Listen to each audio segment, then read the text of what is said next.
4 to his left. Oh, I didn't know that. Uh-oh. Yeah, so somebody breaking down the shot chart did not look good. The opposite of Mark Sears. This is the Joe Gaither Show Yeah. on BamaCentral.com. Yeah. Boom, boom. You did get the one, didn't you? I did. I forgot to actually enter the studio. You're good.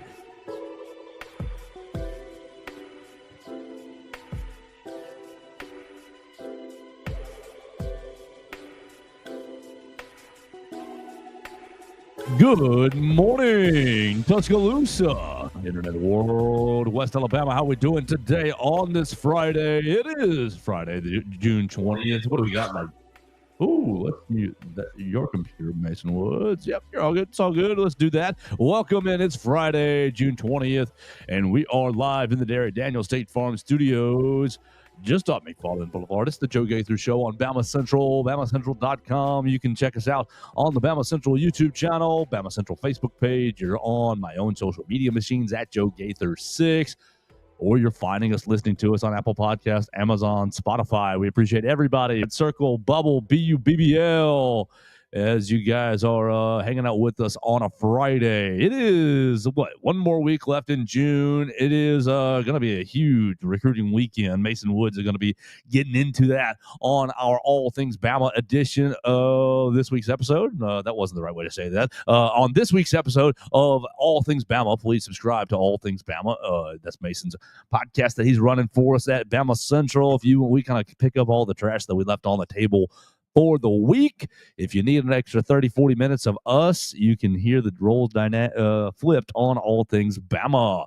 We're going to have Will Miller join us here in just a little bit. Real WB Miller is going to join us talking Alabama baseball's off season. I've got two random topics. Not random, one football, one Alabama athletics topic that we want to bring to the table. And you're obviously welcome to jump in on the comment section at Joe Gaither 6, at MA Woods _ at BamaCentral. Leave us a comment, question, query, or complaint. I love the complaints the most. And so we will deal with them right there. You can always leave us. Oh, shoot. Dax did text me and that he has voicemail in the tank. I gotta pull that up here in just a second as Mason kind of lets us know how he's doing today. But when you got a voicemail, you can leave us a voicemail at 205-462-7340, extension 800, if you want to be a part of the show. And with that, what we gonna do, Mason Woods? I want to have a small, not discussion on revenue sharing, but just get hypothetical. I want to take Katie Wyndham's. Maybe I didn't. My last one is from Robert, 116. So maybe Dax did not leave me one. He did text me that there was a defensive back voicemail, but I don't see it in our tank. That's okay. Want to talk NIL? No, I want to talk rev share. I want to talk rev share and talk a small hypothetical because we all know football and basketball are going to get the money. Sure. But we want to play a little game like they are not. And then I want to talk about what is success for Kalen DeBoer in year number 2 right here, 2025. So with that, follow Mason Woods at MA Woods _ We'll talk about those two topics, and then we'll bring on Will Miller. Mason Woods, good morning. How we doing? Oh, I'm doing good this morning. Doing good. We'll get into it on, like you said, we'll get into maybe the recruiting a little bit more on All Things Bama, but some tough news for Alabama this week a little bit, just to tease it some. You still did land Jet Tamala, and we can talk about his Elite 11 performance some. I think all of the clips that you've seen from that this week have been pretty impressive. As we reported on this show, the kid has an absolute cannon for an arm. It's just whether or not he's going to be able to adjust to the speed of college football, I think, is going to be his biggest hurdle. Yep. But I'm encouraged by what I've seen at the Elite 11 from him. I do think he's going to turn out to be a solid quarterback prospect for Alabama. But yeah, it was a good day yesterday. Relatively busy for me. Not a ton of commitments happening, but some sincere players not committing to Alabama. Sure. Yeah, Alabama missing out on 3 big names really yesterday. I guess the biggest name for me was Brandon Arrington. We already knew he was already ruled Alabama out on Sunday, Monday. Yeah. So we addressed that already. He decided that he is committing with Texas A&M, and best of luck to you, sir. We'll talk about that and more on the All Things Bama podcast. So find that wherever you get your podcast, wherever you're listening to this show, you can probably find All Things Bama. So I have one hypothetical, and then I want to lead into a football discussion, and we will get Will's talks on this, and I'm sure Will's answers are going to be really easy. But let's say you're Greg Byrne, and you've got this $20.5 million. Obviously, look, we already decided, and we talked about it yesterday. Football, most of the money. Men's basketball, most of the money, and then trickle down effect after that, based on their revenue earnings from the prior year. And really all time per se. But let's just say, let's hypothetically pretend you cannot give a dime to men's football. You cannot give a dime to men's basketball, but you got to use it all somewhere else. Where are you going to use the money? Obviously, look, this is a total silly game because football, we roughly estimated 15 to 16 million of the 20 and a half.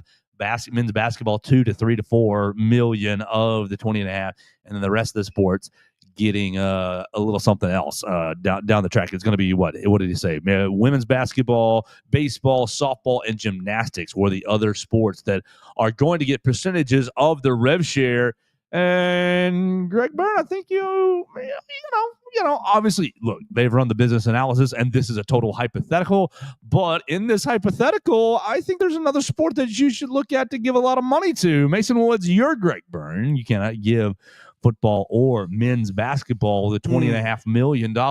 What are you doing with your with your pie? I think baseball or softball are the first two that kind of jump right in my head. I would love to see both of the, softball, obviously we have seen them competing for national championships, but I would love to see them like, okay, yeah, sure. It's just no doubt we have the best roster in college softball, basically like Texas Tech this past season. I think it'd be cool to see Alabama in a similar situation to be able to do some things like that. And the same goes for baseball. Basically, we haven't seen quite the level of success with softball in baseball, at least not that I can, not that I've really seen. But I think under Rob Vaughn, you're kind of reaching a higher level than we have seen from Bama baseball, especially recently. So, inject them with several millions of dollars. I think that would do wonders for the program. So, I'd like to see both of those. I think if it was me, I'd probably just split it right down the middle and give it to both of them and just say, all right, whoever wins your championship, then you can have 75% next year. Diamond dominance is what I'm hearing. Yeah, that'd be cool. Shoot, I like that. You are playing a sport that's on national TV, pretty much in a standalone time slot. Sure. At the end of the athletic academic calendar year, College World Series is pretty much men's and women's College World Series pretty much dominate the college athletic sphere. We're gonna get the men's College World Series final started tonight. The Chanticleers, Coastal Carolina, and LSU will square off against one another. Yeah, we're hoping. I'm hoping for LSU sadness, to be honest with you. Me too. I think, just with how big baseball is in the SEC, especially, it would just be very satisfying as well to dominate in football, basketball. Oh, and now baseball too. That would be. I mean, I guess in this situation, maybe football and basketball are falling off a cliff because they have no money. But we'll just assume that they keep up their success. That would be quite satisfying especially in the Twitter sphere of not being able to really see anyone say anything. Been wrestling with my microphone arm, and I finally got it to where I wanted it. It's been too low, and I'm talking down into it. No, all right. I like that answer. I'm only gonna disagree for this. I mean, I think that's a great answer.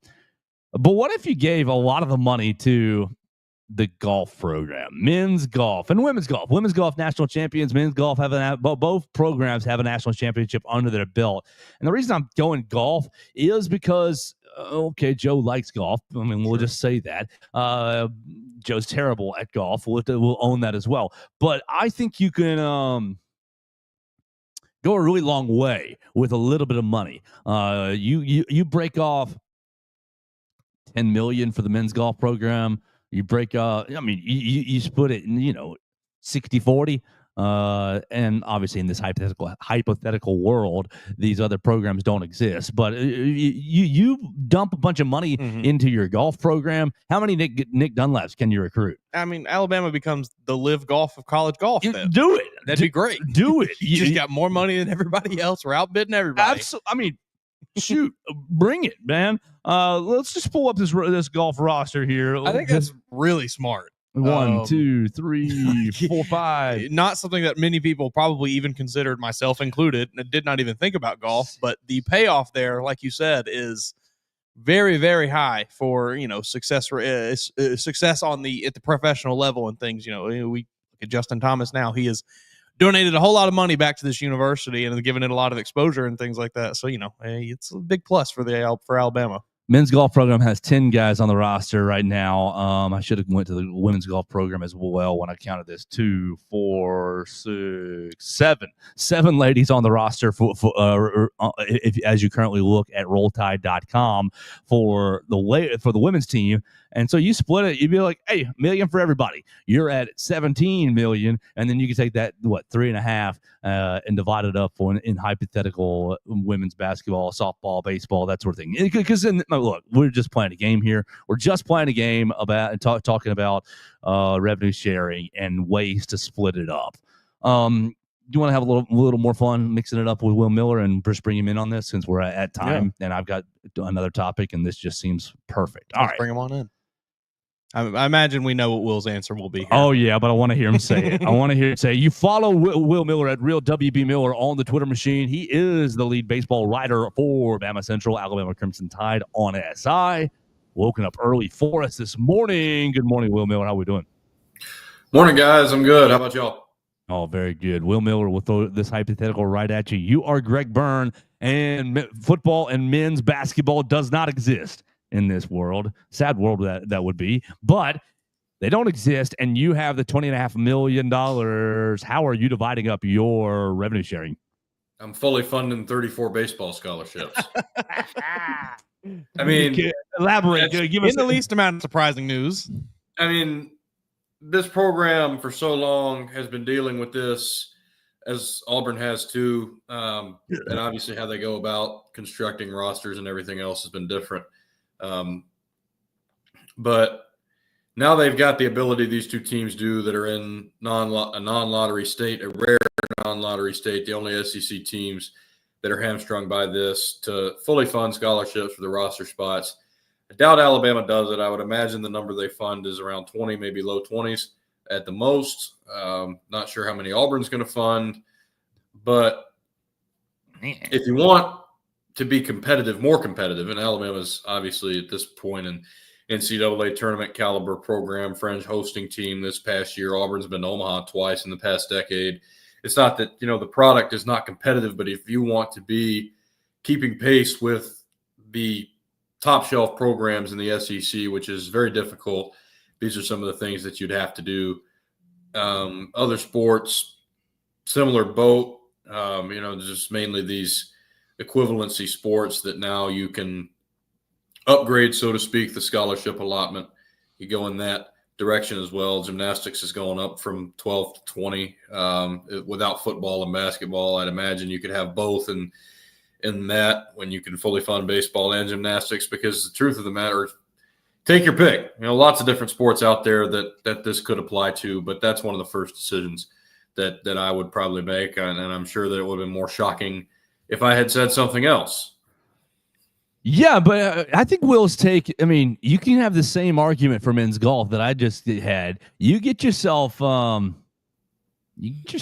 face of the league. Like, let's just Tim Anderson wasn't going to come to Alabama, just different circumstances, and went to a small community college before he get into the pros. But if you can get a guy that becomes, he's a Triple Crown winner in baseball, he went to Alabama, I wonder what the ROI is on that. I don't have any numbers. I don't have any real hard data on that. But you get yourself an MLB All-Star type player. Someone who plays well at Alabama and then becomes an MLB All-Star, and then you can watch, because some of us only watch baseball in every blue moon.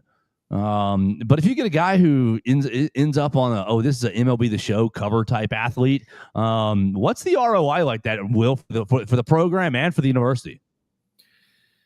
It's a good question, and I think the only way to find out is to get those guys on campus, is to get those guys involved in the program, being ambassadors for the program after their Will said, "Let me see, and I'll tell you." And my feeling is Alabama has certainly had, those caliber of players. I mean, Alabama's turned out major league players time and time again, good major league players, long tenured major league players. It stuns me that David Robertson has not been signed yet. Absolutely ridiculous. Alex Anthopoulos, what are you doing? But rant aside, I mean, I think that it's big for some of these programs that maybe haven't been as much in the spotlight at some schools. In certain schools, it's going to depend on what that school is. Like, Southern Miss baseball is not going to have a problem with exposure in the campus community because that's, one of their main sports. Other places are different. Like, Boston College is really good in hockey, and obviously a lot of programs in this part of the country don't even have varsity hockey teams. So it's different from place to place. But I think that those more marketable athletes can really transcend just their individual sport. I mean, I brought up gymnastics. You look at Livy Dunn at LSU. Oh, right. You throw $3 million at a Livy Dunn type athlete, Suni Lee type athlete. What's that do to your gymnastics program and really just everything on campus? Yeah, I mean, it's huge because it provides.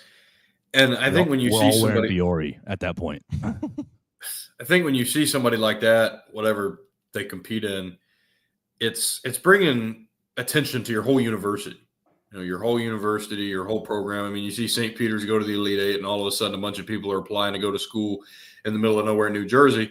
And I mean, that's what some of those things can do for you. And obviously, Doug Eddert is not Livy Dunn, but it's something that can really change a whole university and perception of a whole university, depending on who it is. I want to stick with the baseball topic and maybe get into a bit of a more serious not serious, that's probably the wrong word, but a more real topic. Do we do serious? More real topics. Some things that are actually happening, moving away from hypotheticals. Alabama's been pretty active in the transfer portal for the baseball team so far this offseason. I just want to ask you, really, any of those guys or which of those guys stick out to you the most? Which do you think will be the, kind of biggest difference makers for next year's team, if any at all? All SEC players. All of them, all SEC. First team or second team, Joe? First team, of course. Well, you've seen this. Consider the second team around here. You've seen this program hit the bullpen hard. And particularly the most recent addition, Evan Steckmesser from Sanford. I mean, veteran lefty with motion on his pitches. I think that's sounds like a first team all SEC reliever. That's a really big get. And this coaching staff knows what this team needs, but the bullpen is a big need. And I mean, you've got like 6 players in the 6 or 7 players in the incoming transfer class, and 4 of them are relief pitchers. So you've seen what priorities and premiums the coaching staff has placed in the early going. And it's now that the actual season is winding down with LSU and Coastal in the College World Series final, which that's going to be great, by the way. We'll talk about that in a second. You don't have to. We'll give you time to elaborate. That's going to be awesome. But you've seen what this coaching staff has prioritized, and I think it's the right move because you see so many names in the bullpen that are leaving. You got Braylon Myers out of eligibility, Carson Osmer out of eligibility, who is the best closer in the country by save numbers, led the country in saves, set a single season program record in saves. You're going to need a new closer really for the 3rd straight year. And you have guys like Steckmesser, the kid from Texas State's probably going to be in that conversation as well. I mean, the incumbent options are there. There's a couple of them, but I think that you're probably going to see a newcomer get the closer role again. So they're thinking more ahead to how this is going to look for next February. And they got, the whole right side of the infield you're going to have to replace. You had pretty much 3 regular starters over there in Hodo, Norton, and Staten, and they're all gone now too. So you got a couple of infielders there in the portal as well. South Alabama, Purdue, Fort Wayne, which shut their program down, their baseball and softball programs down. So Justin Osterhaus coming to Alabama. So, and a lot of these players are going to be mid-major transfers. You don't exactly know how they're going to do against the higher levels of college baseball, and the SEC is the highest level of college baseball. But you look at these guys' skill sets, and you see fits, and you see the potential for them to make an impact. But the bullpen additions are what stick out to me the most so far, not just because of how many of them there are, but because of the experience level.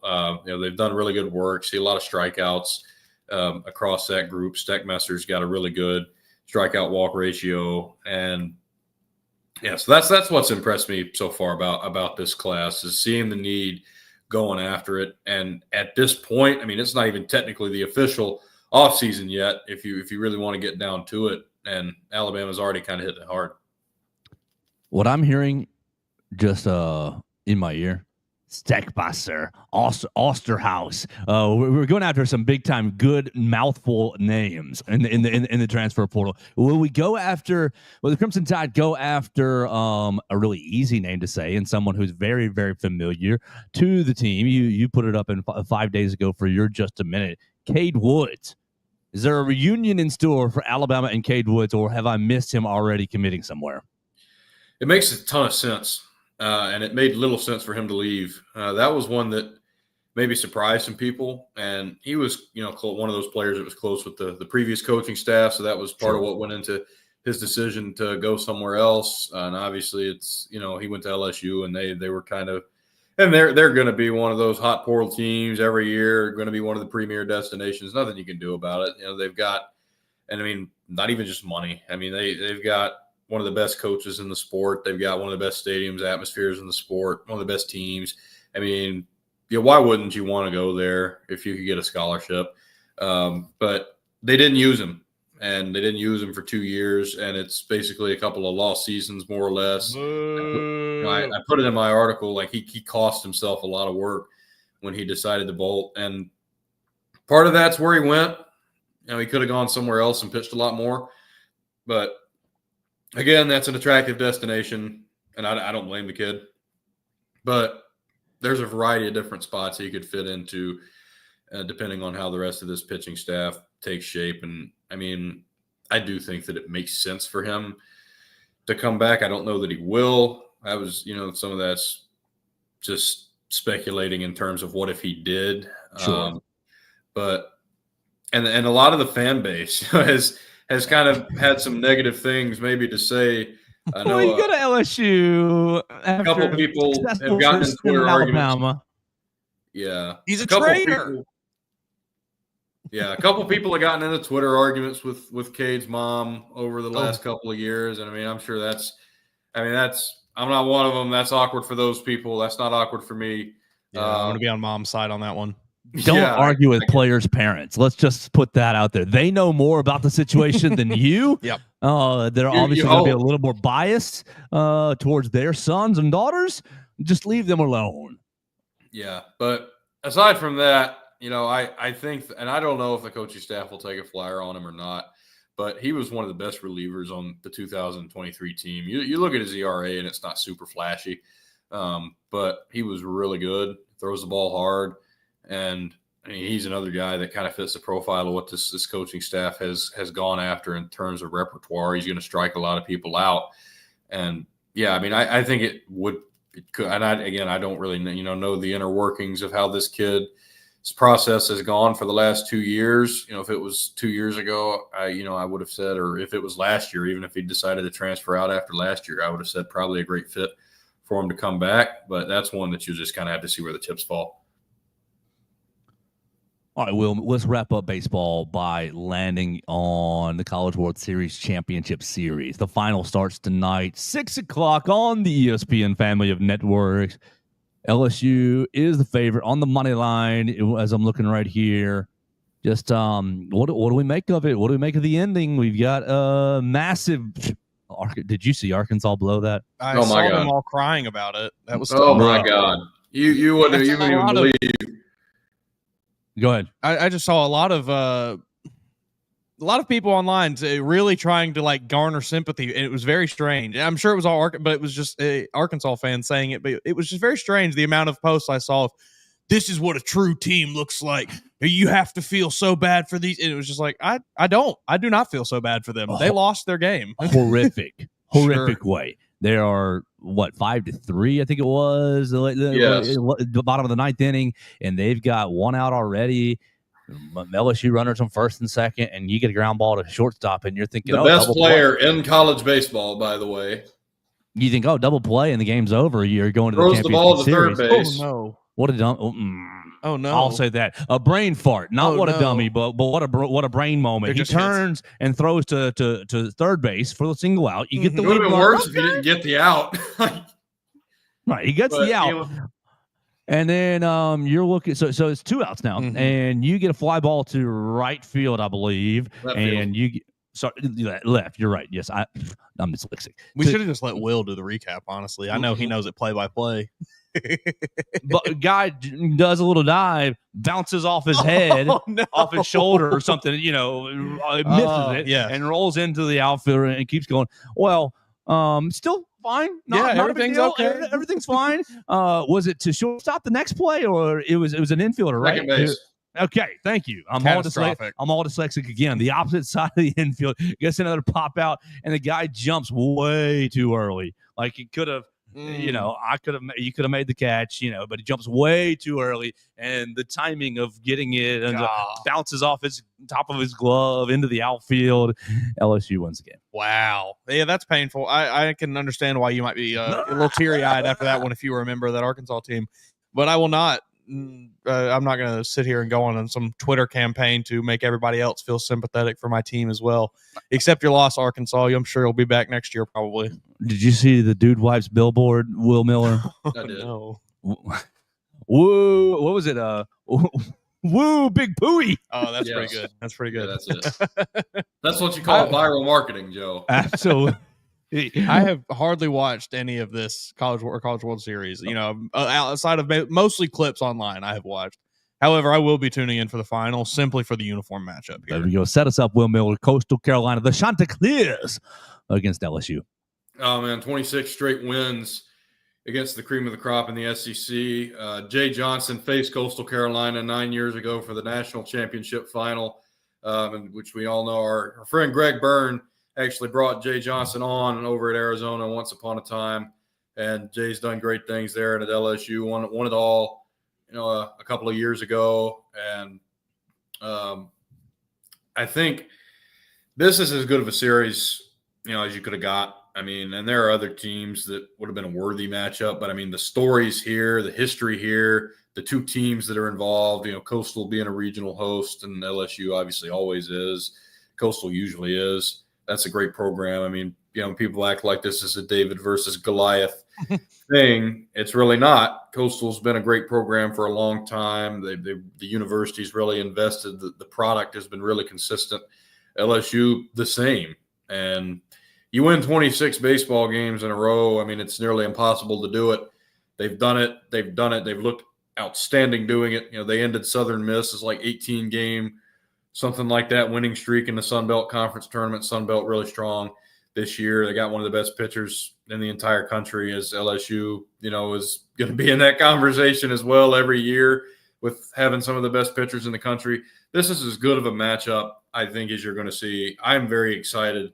And I mean, the thing about people look at this that maybe don't watch the sport, and they look at Coastal Carolina versus LSU, and they think it's a mid-major team against LSU. It's a wash. It's not a wash. This is very competitive. Like I said, lots of history, underlying stories that alone makes it worth switching on your TV, turning it on. I mean, and you've had really good matchups, in the past, like these Florida National Championship Series, like the Florida LSU showing a couple of years ago, something like that. That was, I don't know, Florida made it last year too, even though they shouldn't have gotten in the tournament. I mean, you see these SEC teams in this conversation every year, but teams like Coastal, as good as this year's team is, they only come around every once in a while. They got, the first year coach Kevin Snall, who's done a great job. They're replacing Gary Gilmore. I mean, I think better than anybody ever could have imagined. I don't think it's any great secret I'm rooting for Coastal, but whoever wins, and I see this going to 3 games, best of 3 series. I see it going to 3 games. I don't think this is just going to be one of those anticlimactic 2-and-barbecue situations. This is going to 3 games. This is going to be close. This is going to be tight. I mean, well, we got to get our money, ESPN. Yeah, that's true, but I think they're going to do it. I mean, these two teams, like I said, are the best teams right now to be playing in this situation, and that's part of what you want out of a national championship. Like which teams are playing the best right now, and obviously Coastal's playing better than anybody in the country right now, but LSU, one of the best teams out. I mean, and you expect an SEC team to be here. You maybe don't expect a Sun Belt team to be here, but at the same time, I don't think that Coastal should be surprising people. They're just that good. So if Coastal Carolina wins, can Alabama claim a ipso facto national championship? It's a transitive property national championship.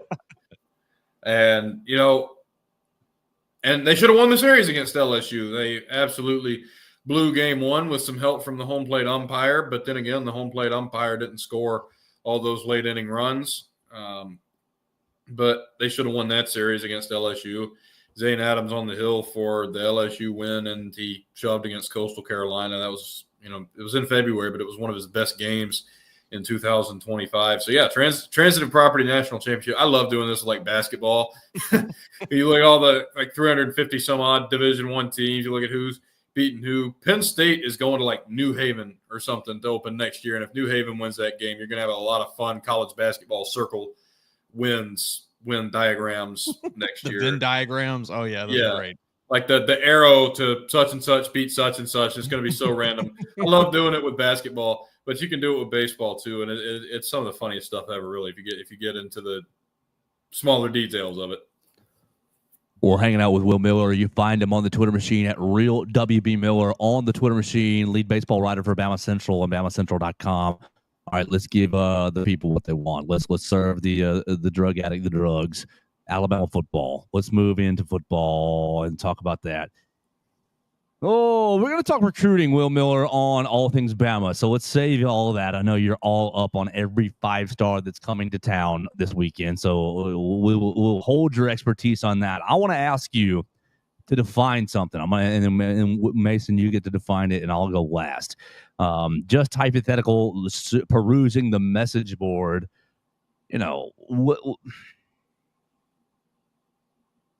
What's the easiest way to do this? Okay, yeah. Define. Kalen DeBoer's second season is successful if Alabama wins a college football playoff game, and ideally two. He's got a lot to prove after last year. They had some bad losses, and I don't think they would lose those games again if they played twice, and lots of changes and new staff, new system, getting acquainted with the program was never going to be an overnight thing, never going to be necessarily the easiest thing in the world. And there were a lot of difficulties that emerged on and off the field from that. Some key guys transferring, obviously, but really just ugly losses that you shouldn't have lost. And it would have been a playoff team last year if you didn't lose that Oklahoma game, which I didn't think they were going to find a way to have a worse loss than Vanderbilt, but they did it. Those cannot happen this year. And if they do, maybe this conversation starts getting slanted the other way. As opposed to playoffs, you start talking about maybe the other extreme if they go 9-4 and lose to barely bowl eligible teams. But I think that this season will be – it's playoffs or bust, make the playoffs. But it is a true success if you can win a playoff game or two, and you want to be in the mix to be one of those teams that's competing for a national championship, competing for a semifinal spot, whatever the case may be. But you can't go 9-4 again. You can't lose to teams that wouldn't have made bowls if they didn't beat you, whether at home or on the road. There were some games last year that they lost that Alabama just doesn't lose, and I don't think that anybody that has a stake in the program wants to make that a regular thing either. Yeah, I'm in pretty much complete agreement. I think that is the right answer. A successful season for Alabama is a playoff win this year. Now, there are a lot of fans who will pound your door down saying, well, if they don't win a title, you need to fire Kalen DeBoer immediately. Those fans are wrong. A successful season is a $50 million buyout, by the way. Yeah, a successful season is a playoff victory. That is you should have been in the playoff last year. Will just said it. You were right there. You know, couple things go your way in that Oklahoma game. Maybe you are. Who knows? That Ryan Williams touchdown. I still think about that when getting called back and how that was a maybe disgusting shifted the performance. momentum in that They game. didn't deserve to win that game. They didn't. However, you were right there. You were basically in the playoff last year. I mean, you're right on the cusp of it. So I think anything less than that is certainly bad. You have to get to the playoff. I think you have to win a game, and like Will said, ideally 2, or if not more. I'm going to try to find a bar right in, not quite a half step lower, but a half step lower. Making the playoff, I think, is the success there. Now, if you make the playoff after winning an SEC championship and you lose in that second round to whoever you're playing, then in New Orleans, I guess that would be your New Orleans, Dallas, Miami, and Rose Bowl. I believe are the four this year. That'll hurt, but you'll have the SEC championship to lean on. I think making the playoff should be the goal and should be the bar. And if Kalen DeBoer can lead the program to a playoff berth, BERTH, learned that over the last 2 years, you earn a playoff berth, then any noise that you get after that, I think, is unwarranted. I don't completely disagree. Will, do you want to disagree? I feel like that's a take that could go either way. You'll get some comments about that. There'll be a lot of people who are like, "Oh, just making it is not the standard," and it's different than when you were making it in a 14 field. It's different when there weren't AQs involved. I mean, and again, last year missing it, I think you could have maybe had an easier time with it if you'd gotten beat by Georgia, if you'd gotten beat by LSU. Sure. Then if you got beat, and I mean, Vanderbilt wasn't a bad team last year. They were not. They're going to run the state of Tennessee now. Oh yeah. Believe it. I know I do. Oklahoma was. I have been watching Oklahoma football since I've been watching football, and I don't know if they'll ever field a team that bad again. Brent Venables better hope not, because he will be fired if they do. But yeah, that Navy game was pretty fun, though. I'll give them that much. That was fun to watch. It's good. It's good television whenever one of the service academies, or really you saw it with Alabama versus Vanderbilt, when a Power Four plays an option team and doesn't know what to do with themselves. It's like they put their jersey on the wrong way beforehand for like 3.5 quarters of the game.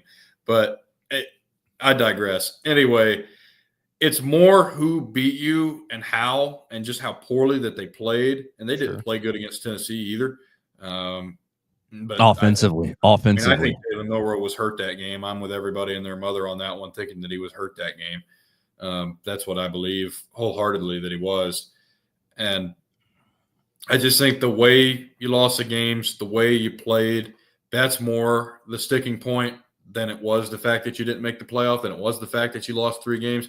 I think that if you had told somebody Alabama was going to lose 3 games going into last year, they would have been shocked. Those just would have been probably some of the last. They would have probably picked Tennessee, but those other 2 would have been some of the last 2 losses that you would have picked, and that's the big problem.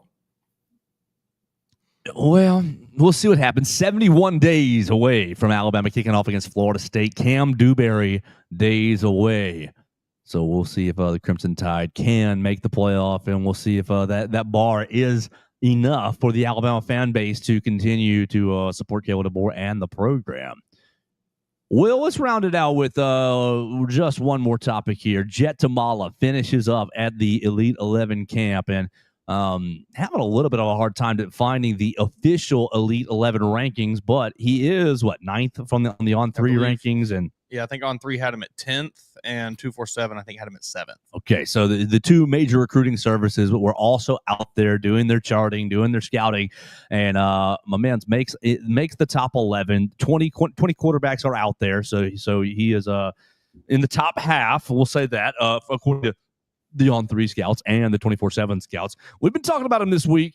The big praise for the big praise is operating under center well, and operating in the intermediate passing game very, very well. Will Miller, what do you make of the commitment of Jet Tamala? I wasn't surprised by the flip. There's been a lot of, I guess, noise, for lack of a better word, about just the program and their efforts to reach out to him and develop that relationship. And I mean, he's a big commitment. I mean, I think this is a really good player from the tape that I've seen of him, because I watched some of his tape after he officially flipped his commitment just to see what he's all about. And I see a guy, honestly, that doesn't really look like a high school quarterback. I've seen, I mean, Joe, you, Mason, myself, have all seen our share of high school football in our respective time periods. I mean, I think this guy already looks like he could be a college quarterback. And that's one of the highest points of praise that I can give a recruit, is that the skill level just looks beyond his years. I mean, and it doesn't matter what level of football you're at. You know, if you're a 23-year-old rookie playing like you've been in the NFL for 10 years, you're going to do okay. And in today's market, you're going to make an obscene crap ton of money. And I don't even get to say the superlative I want to use for how much money that person's going to make. A hooey ton. Overarching wise, yeah, I mean, this guy's got the tools, and I think he'll be really good when he comes to Alabama. But in terms of just the fact that he did commit, on the face of it, I wasn't that surprised. Seeing articles come out about the communication between him and the program, what he thinks about the program, et cetera, et cetera.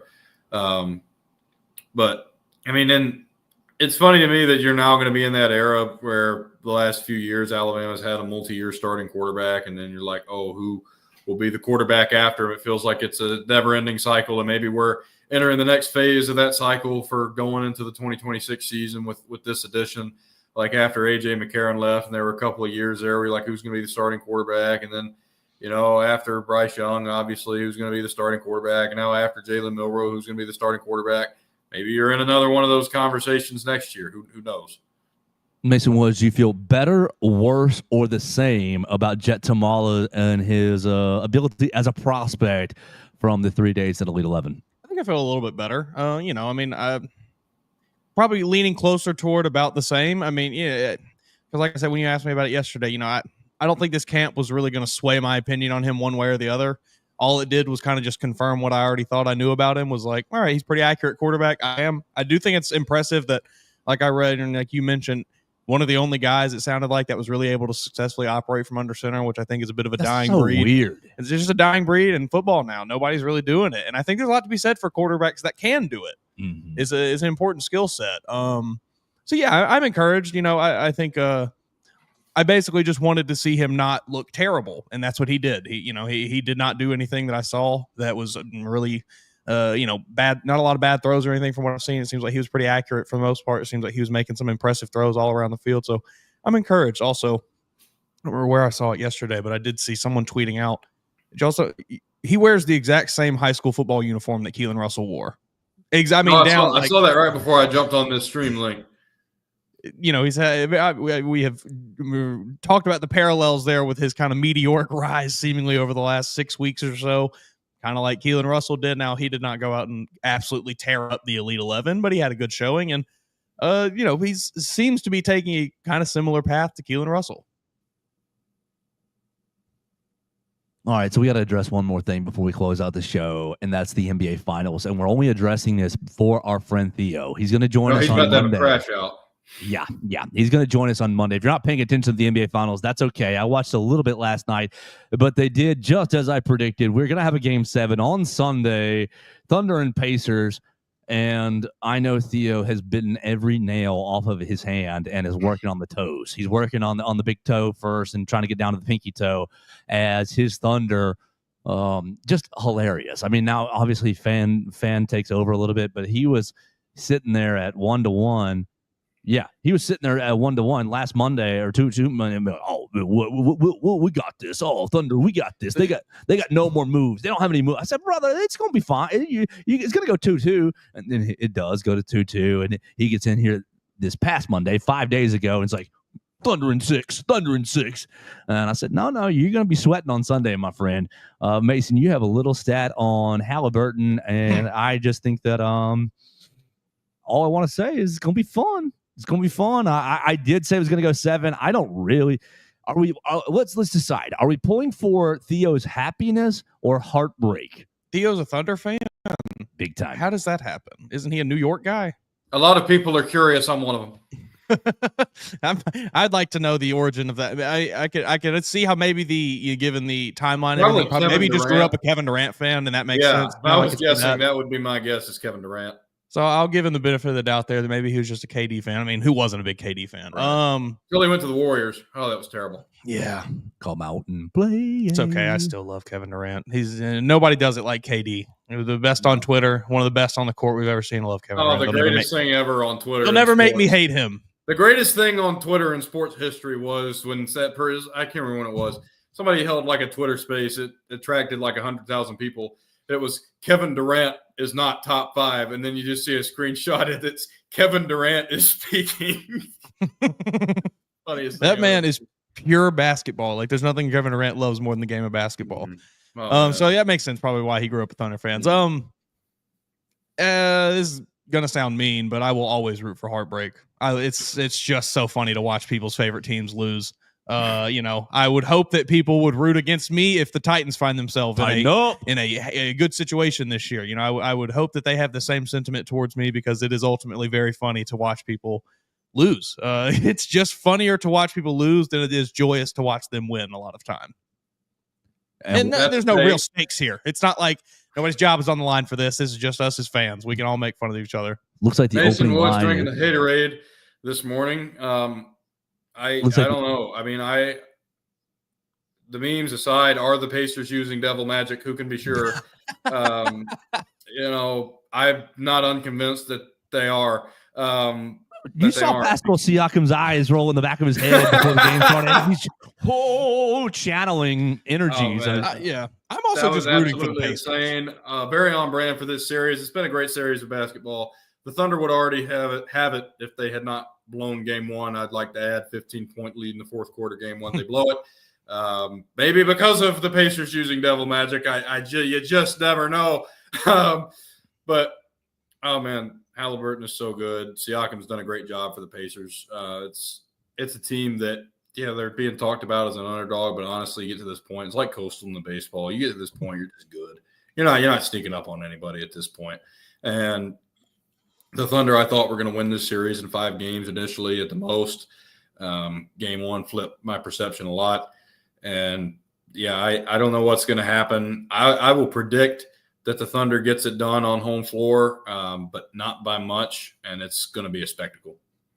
Yeah, I'm not the biggest NBA guy, but I just don't really like this Thunder team that much. And maybe that's not a hot take. Maybe a lot of people feel the same way. I don't, the whole like, everybody gather around Shea when we do our interviews and then giggle and laugh. It's just they have worn thin. The Thunder have worn thin on me. I'm definitely rooting for the Pacers in this series. I like Tyrese Halliburton. I like Pascal Siakam.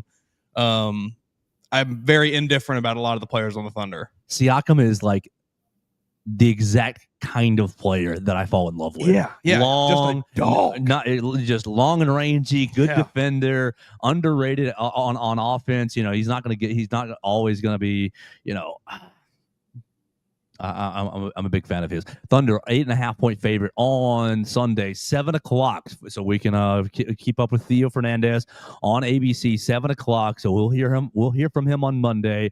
We'll try to either poke him enough to where he cries on the show, or just leave him a lot of space to actually, He's got to open it up and let him either vent or celebrate for the first 10 minutes. Theo's been known to drop a 4-letter word on this show before that I have had to either bleep out or just let it go. So that might be a day for Theo where we try to poke him to the point of tears or let him just bleep all over the microphone in celebration. You have a Halliburton stat before we get out of here. Yes. Oh, man, I almost forgot. Tyrese Halliburton has not made a shot from the left side of the basket in this finals. No! Not one.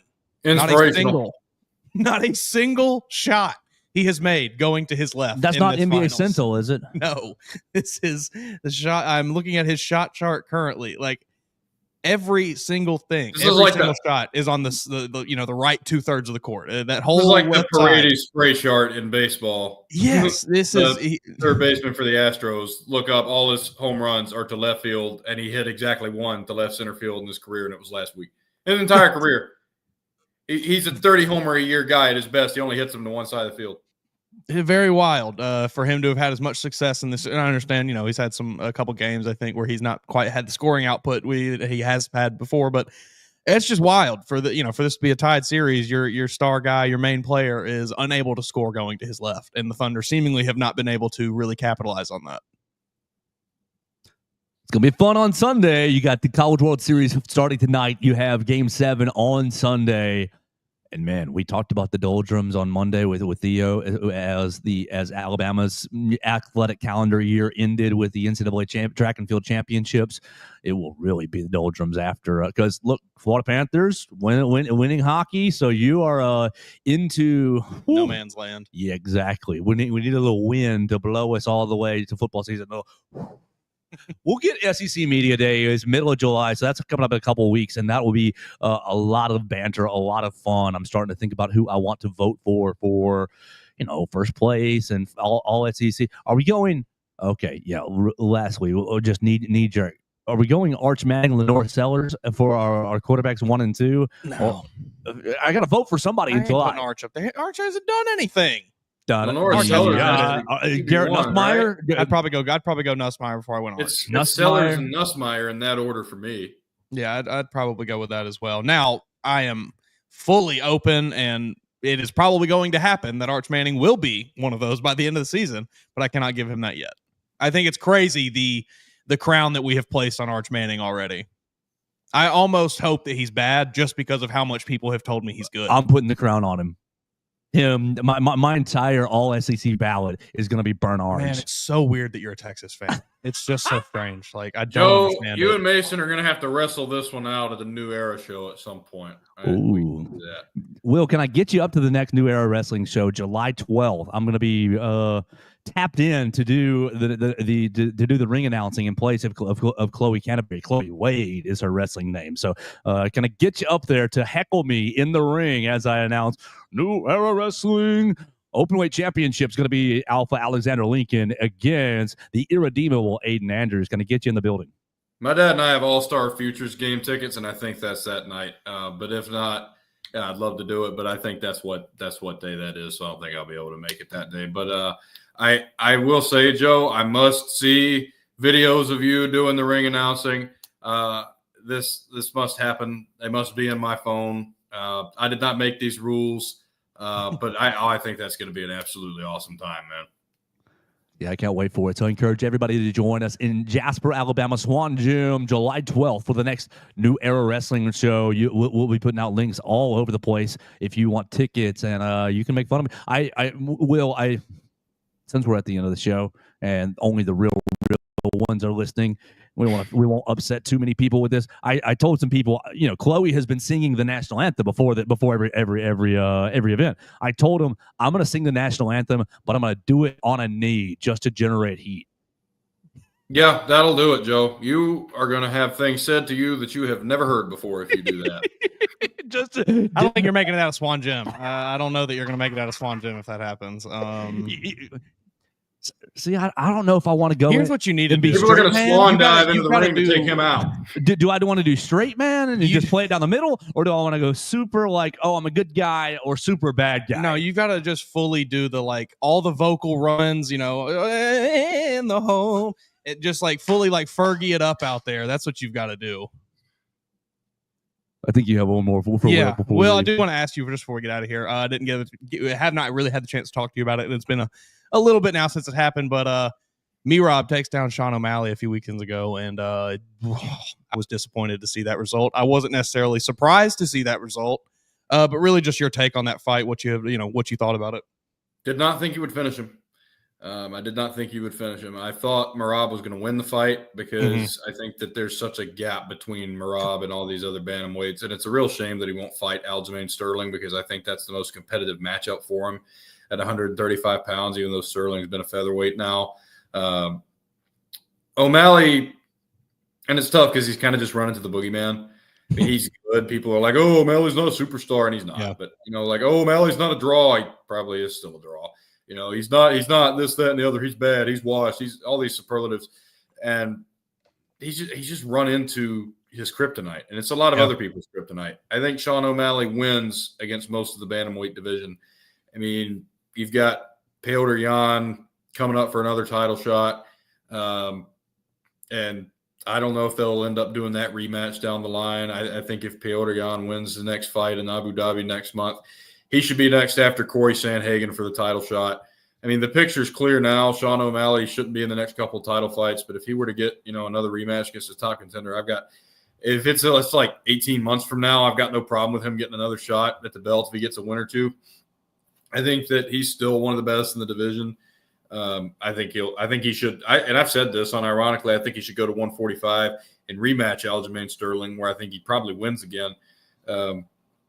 But Merab, and he's going to have to make a decision on what he wants to do, because he's going to run out of contenders. I think sooner rather than later. He wants to be active. He wants to fight again this year. I think they'll grant that wish.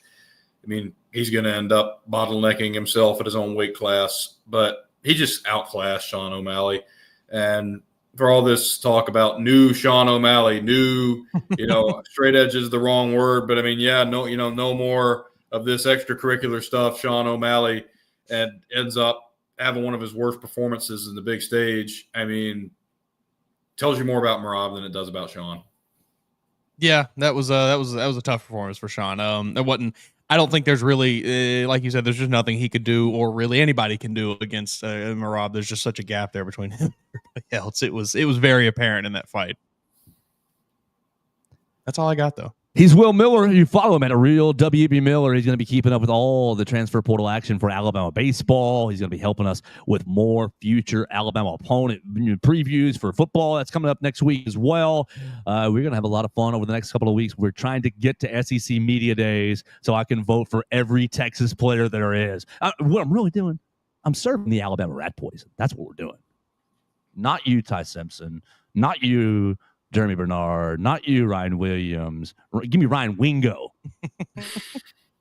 Yeah, so we'll get out of here for the day. We appreciate everybody watching us on the Facebook page, on the BamaCentral YouTube channel, everywhere that you listen to us on Spotify, Apple Podcasts, Amazon. You can find us right there. Subscribe, rate, and review the show. We're about to end the show, have an episode of All Things Bama, talking recruiting. It's a huge weekend. I think I saw 15. Mason's got all 15 written down and wanting to talk about it all. We're going to talk about the three guys that spurned the Crimson Tide this week and how Alabama is going to pivot on All Things Bama. That's going to come up right now, and we hope you join us on an episode of All Things Bama.